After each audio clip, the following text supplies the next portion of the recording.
on my quest for Georgian items. You couldn't get more Georgian than this. My goodness me, I bet there's been a few fights and a few exciting things happening over this pack. Well, not an entire full pack, but these are Georgian playing cards, which are quite, he says, licking his fingers to touch them. These are quite, well, I'd say quite uncommon to get hold of these cards. How you can tell they're Georgian is because they always have a plain back. They don't have any designs on their back. They're often, I mean, this is Georgian and earlier. They'll have very sharp edges. These have sharp edges. And they're block printed. Isn't that lovely? Reminds me of being at school where you had a potato and you just sort of stamp it on your bit of paper. And then they'd be hand painted, some of these. And look at this Jack. He's fantastic. I haven't had a chance to look through them properly, but I don't think there's any more picture cards.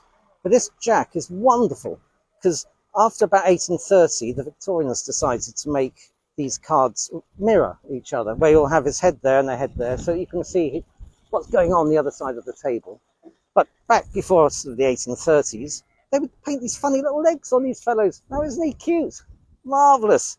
I love that. So one of my favourite things are antiquarian books. I think this can come under the classification of antiquarian. Again, Georgian, perfect. No dubbing on this. When you put a little bit of dub in, my goodness me, it'd be like glass. It'll have a lovely sheen to it.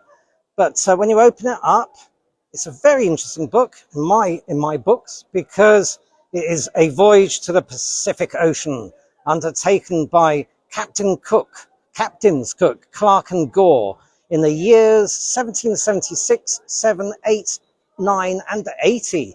But what's beautiful about this book is it's got these very wonderful exploration pictures, indigenous people.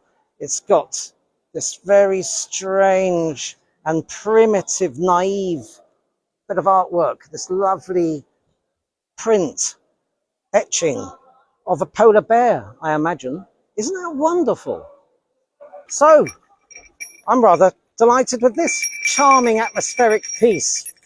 It's a crotal bell, and it's a quite a giant one, this.